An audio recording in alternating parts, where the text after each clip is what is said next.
अस्सलाम वालेकुम। उम्मीद है आप सब लोग खैरियत से हों। आज फाइनली मैं अपनी 9th वीडियो का आगाज़ करूँगा और ये जो मैं प्रोग्राम दे रहा हूँ, learn to invest in the Pakistan stock exchange for the youth, for the teenagers. मेरी उम्र के जितने भी बच्चे हैं जो यूनिवर्सिटी में जा रहे हैं, कॉलेज अटेंड कर रहे हैं, स्कूल्स अटेंड कर रहे हैं, उनके लिए ये मैं बहुत एक सिंपल सा एक प्रोग्राम दे रहा हूँ और मुझे उम्मीद है कि आप लोग सीख रहे होंगे, आप लोगों को सीखने को काफ़ी कुछ मिला होगा। और आज हम अपनी 9th वीडियो के अंदर बात करेंगे आईपीओज़ की। आईपीओ क्या होता है, एक कंपनी आईपीओ क्यों लॉन्च करती है, कंपनी को आईपीओ से क्या फ़ायदा होता है, आईपीओ का मकसद क्या होता है। और अगर आपकी मार्केट के बारे में थोड़ी सी नो हाउ है, अगर आप अपने आप को अपडेटेड रखते हैं, तो आपने बड़ा सुना होगा ये चीज़ कि 2 नए आईपीओज़ आ रहे हैं मार्केट में, फ़लानी कंपनी ने आईपीओ लॉन्च कर दिया, 3 नए आईपीओज़ अगले साल आ रहे हैं। तो आईपीओ का मतलब क्या होता है, आईपीओ का मकसद क्या होता है और आईपीओ से फ़ायदा क्या होता है या कंपनी को या हमें, ये बात समझने के लिए हमें सबसे पहली चीज़ कि आईपीओ का मतलब क्या है, what does it stand for. तो IPO stands for initial public offering. अब अगर मैं ये गूगल पे जाके लिख दूंगा तो बड़े फैंसी इंग्लिश ज़ुबान में, इंग्लिश के अंदर जो है बहुत ही अच्छे अल्फाज तो मेरे सामने आ जाएंगे। मैं अगर उन्हें रट्टा लगाऊंगा तो मुझे समझ कुछ नहीं आएगी, मगर मैं इसको बहुत एक सिंपल वे में समझाने के लिए एक ही जुमला बोलूँगा जिससे ये पूरी वीडियो बहुत आसानी से समझ आ सकती है। वो ये है कि आईपीओ एक तरीका होता है जिससे कंपनी पैसा इकट्ठा कर सके, पैसा इकट्ठा करने का एक तरीका। अब कंपनी को आईपीओ की ज़रूरत तब पड़ती है जब वो एक्सपैंड करना चाह रहे हो और उन्हें इन्वेस्टमेंट की ज़रूरत हो। ये मैं एग्जांपल पहले भी दे चुका हूँ, अभी भी दूंगा। एक बड़ी सिंपल सी एग्जांपल है, फ़र्ज़ कर लें कि एक कॉफ़ी शॉप है। अब कॉफ़ी शॉप जो है वो एक अप एंड रनिंग एक बिज़नेस है और उन्होंने एक और ब्रांच खोलने का फ़ैसला किया, वो एक्सपैंड करना चाह रहे हैं और उसके लिए उन्हें इन्वेस्टमेंट चाहिए। अब इन्वेस्टमेंट हासिल करने के भी दो तरीके हैं, 2 वेज़ के अंदर जो है आपके पास आप पैसा इकट्ठा कर सकते हैं। एक होता है डेट। डेट का मतलब आप लोन लें बैंक से, और जो बड़ी कंपनीज़ होती हैं उनके ऊपर पहले से ही लोन्स होते हैं, लोन लेना उनके लिए कोई इतनी बड़ी बात नहीं होती। तो अगर वो लोन ले लें बैंक से तो वो एक तरीका है। दूसरा तरीका होता है इक्विटी। अब इक्विटी वो गेन कर सकते हैं जनरल पब्लिक को शेयर्स ऑफर करके, और वो आईपीओ के थ्रू ही होते हैं। अब जनरल पब्लिक से क्या मुराद है कि जनरल पब्लिक को उन्होंने शेयर्स ऑफर किए। तो शेयर्स जो हम ख़रीदते हैं, जो जनरल पब्लिक स्टॉक मार्केट के अंदर ख़रीदती है, वो कंपनी ने हमें इशू किए होते हैं कि इतने अवेलेबल शेयर्स हैं मार्केट के अंदर। तो जब कंपनी ये पहली बार करती है, जब पहली बार वो इन्वेस्टमेंट बैंक के थ्रू जो प्रोसीजर होता है उसका सारा, और फिर जो अपने शेयर्स एलोकेट करती है, जनरल पब्लिक को अवेलेबल करती है कि आप हमारे शेयर्स ले सकते हैं और उसकी सूरत में आप इन्वेस्ट कर सकते हैं। जब उसकी एक वैल्यू निकलती है, उसकी एक स्टॉक की फ़र्ज़ करेंगे 100 रुपये उसकी वैल्यू है और उन्होंने 50,000 शेयर जो हैं उन्होंने कह दिए हैं कि ये जनरल पब्लिक को अवेलेबल है। तो जब हम वो ख़रीदते हैं तो हम कंपनी के अंदर इन्वेस्टमेंट कर रहे हैं, और जितने भी बड़े प्रोजेक्ट्स होते हैं वो जनरल पब्लिक की पार्टिसिपेशन के बगैर नहीं बनते। तो इससे हमें ये सीखने को मिलता है कि जब कंपनी पहली बार शेयर ऑफर करती है, जब पहली बार ओनरशिप ऑफर करती है, क्योंकि एक शेयर का मतलब होता है पार्शल ओनरशिप। मैंने अपनी पहली वीडियो के अंदर व्हाट इज़ अ शेयर के अंदर मैंने ये बताया था कि शेयर का मतलब होता है हिस्सा।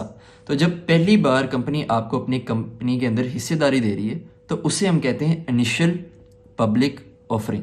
इनिशियल का मतलब पहली बार, पब्लिक हम पब्लिक, मैं पब्लिक हूँ, आप पब्लिक हैं, जो भी आम आदमी है, पब्लिक ऑफरिंग कि वो पहली बार जब एक पब्लिक ऑफर करती है कि हमारा स्टॉक की प्राइस ये है और आप इसके अंदर इन्वेस्ट कर सकते हैं, आप हमारा स्टॉक खरीद सकते हैं और आप एक पार्शल ओनर बन सकते हैं कंपनी के अंदर, तो उसे हम कहते हैं इनिशियल पब्लिक ऑफरिंग। अब हम उसी कॉफ़ी शॉप की एक एग्जांपल ले लेते हैं और उसी एग्जांपल को हम अप्लाई करते हैं कि कॉफ़ी शॉप अपना आईपीओ निकालने लगी। अब कॉफ़ी शॉप जो है हमारी, उन्होंने नई अपनी ब्रांचेस बनानी है, वो चाह रहे हैं कि वो एक्सपैंड करें, और वो एक्सपैंड इस सूरत में करना चाहेंगे जब उनके पास पैसा इकट्ठा हो जाएगा।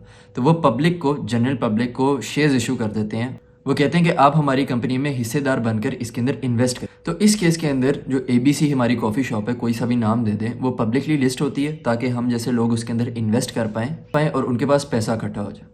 अब हम फ़र्ज़ कर लेते हैं कि पूरे कॉफ़ी शॉप की इवैल्यूएशन है 1 करोड़ रुपए और वो शेयर्स इशू करना चाहती हैं 50 लाख रुपए के, मतलब कि वो 50% ओनरशिप जो है वो शेयर्स की सूरत में मार्केट के अंदर अवेलेबल कर देना चाहती है। और उनकी शेयर प्राइस इन्वेस्टमेंट बैंक्स के मुताबिक, एक जो पहली शेयर प्राइस होती है वो हम फ़र्ज़ कर लेते हैं कि 100 रुपये है। तो 5 लाख डिवाइडेड बाय 100, मतलब कि 5 लाख के वो शेयर्स इशू करना चाह रहे थे और 100 रुपये की एक शेयर की वैल्यू है, तो वो 50,000 शेयर जो हैं वो इशू कर देंगे मार्केट के अंदर। अब वो 50,000 शेयर्स मैं ले सकता हूँ, आप ले सकते हैं, और पूरी पब्लिक जो है वो इन्वेस्ट कर सकती है उनकी कंपनी। अब इन्वेस्टमेंट के बदले उन्होंने ओनरशिप दे दी, मतलब कि अगर मैं एक शेयर भी उनका लेता हूँ, 100 रुपीज़ का एक शेयर लेता हूँ, तो मैं एक पार्शल 100 रुपए का जो हिस्सा है पूरी कंपनी के अंदर वो मेरा है। अब कंपनी अगर ग्रो करेगी तो उनके शेयर की प्राइस ग्रो करेगी। ये सारी चीज़ें मैं समझा चुका हूँ, आप प्लीज़ पिछली वीडियोस के अंदर जाके देख लें, वरना ये वीडियो बहुत ज़्यादा लंबी हो जाएगी। तो उन्होंने मुझे ओनरशिप दे दी और मेरी उन्होंने इन्वेस्टमेंट ले ली। अब जब उनके पास इन्वेस्टमेंट जो है जमा हो जाएगी और जब वो अपने फ्यूचर प्रोजेक्ट्स के अंदर लगाएंगे, वो अपनी अलग ब्रांचेस खोलेंगे और वो ब्रांचेस जब सक्सेसफुल हो जाएंगी तो उसका उन्हें फ़ायदा होएगा। अब जैसे कि हमने पहले देखा कि इवैल्यूएशन जो थी पूरी कंपनी की वो 1 करोड़ रुपया थी। अब मैं कहता हूँ कि किसी ना किसी तरह उन्होंने इन्वेस्टमेंट जमा करके जनरल पब्लिक वगैरह से, मैं कहता हूँ बीच में उन्होंने लोन्स वगैरह भी ले लिए और उन्होंने ब्रांचेस खोली और उससे फ़ायदा किया, और उनकी जो फ़ायदा हुआ ना वो उन्हें वो 3 करोड़ फ़ायदा हो गया। लेट्स अज्यूम तो 3 करोड़ का फ़ायदा हुआ, 1 करोड़ की कंपनी पहले ही है तो ये 4 करोड़ हो गई, 4 करोड़ टोटल इवैल्यूएशन हुई। अब 50% ओनरशिप तो उन्होंने पहले ही दे दी थी जनरल पब्लिक को, कि 50% जो पूरी कंपनी की वैल्यू थी वो उन्होंने शेयरों के हिसाब से जो है वो जनरल पब्लिक के अंदर बांट दी थी।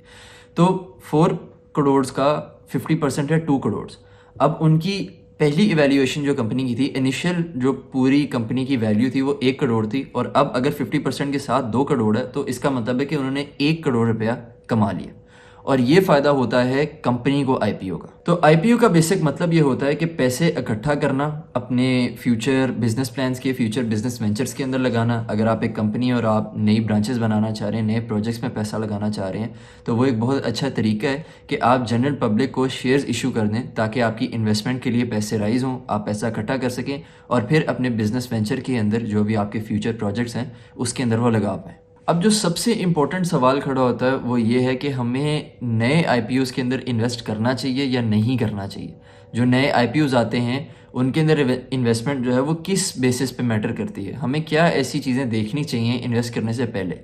तो ये सारी चीज़ें हम अपनी वर्कशॉप्स में सिखाते हैं। मैं जो हूँ JH institute of leadership and entrepreneurship का को फाउंडर भी हूँ, और मेरे जो वालिद साहब हैं फाउंडर सर जवाद हफीज़, उन्होंने 2015 से लेकर 2021 तक अभी तक 25,000 लोगों को तकरीबन ट्रेन किया। जो लोग हमसे ट्रेनिंग हासिल करते हैं उनके टेस्टिमोनियल्स भी उनके चैनल पे पड़े हुए हैं, मैं लिंक भी दे दूंगा डिस्क्रिप्शन के अंदर।